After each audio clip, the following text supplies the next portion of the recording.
মানে আমাদেরকে অনেকভাবেই বলা হয় যে আমরা ভারত বিরোধী আর কি, কিন্তু কথাটা আসলে সত্য না। আমরা ভারতের শোষণ বিরোধী। ভারতের মানুষের সাথে আমাদের কোনো বৈরী সম্পর্ক নাই, তাদের সাথে আমাদের কোনো বিবাদ নাই।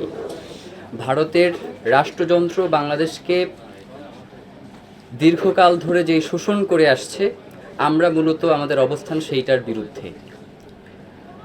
দেখেন, গত কয়েকদিন ধরে, কয়েকদিন না, বছরের উপর ধরে বাংলাদেশে পুশ ইন করার একটা রাজনীতি শুরু হয়েছে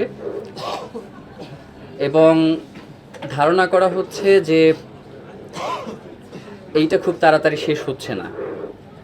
তো সেক্ষেত্রে আসলে বাংলাদেশ কি অবস্থান গ্রহণ করতে পারে? আমার কাছে মনে হয় যে পুশিনের বিপরীতে আমাদের একটা পুশ ব্যাকের রাজনীতি শুরু করা দরকার। ওরা যদি সীমান্ত থেকে 100 লোককে বাংলাদেশের অভ্যন্তরে পুশ ইন করতে চায়, তাহলে আমাদের অন্তত 200 লোককে পুশ ব্যাক করাতে পারতে হবে। দেখেন, কিছুদিন আগে অন্তর্বর্তীকালীন সরকারের সময় আমাদের একজন উপদেষ্টা তিনি বলেছিলেন যে বাংলাদেশে প্রায় 22 লাখ অবৈধ ভারতীয় রয়েছে এবং বিভিন্ন পরিসংখ্যানে, যেমন ডয়েচে ভেলের একটা প্রতিবেদন দেখলাম, সেখানে তারা একটা সমীক্ষার কথা উল্লেখ করেছেন, সেটা 4.5 লাখ। আবার হচ্ছে আপনার আরেকটা প্রতিবেদন যেটা একে আজাদ হামিম গ্রুপের, উনি বলছেন যে প্রায় 1.5 লাখ। তো এইটার আসলে বাস্তব সংখ্যাটা এখন পর্যন্ত আমরা জানি না।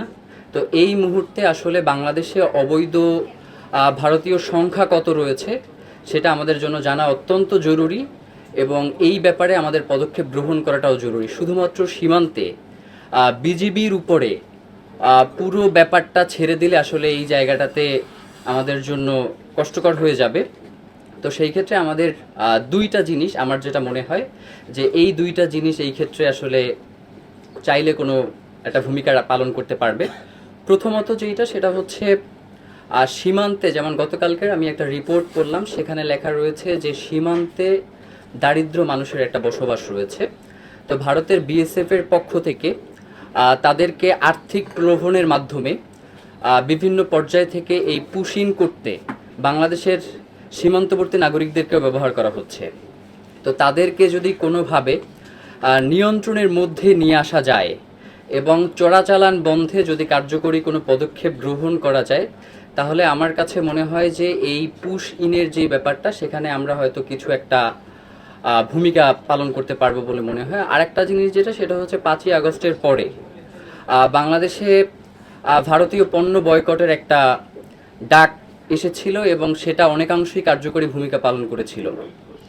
আপনি দেখবেন যে 5ই আগস্ট পরবর্তী সময়ে জুলাই গণ অভ্যুত্থানের পরে ভারতের বিপণী বিতনগুলো তার ক্রেতার অভাবে সে ধুকে ধুকে মরছিল। আবার চিকিৎসার যেই তাদের হাবটা, এইটা প্রায় অচল হয়ে পড়েছিল।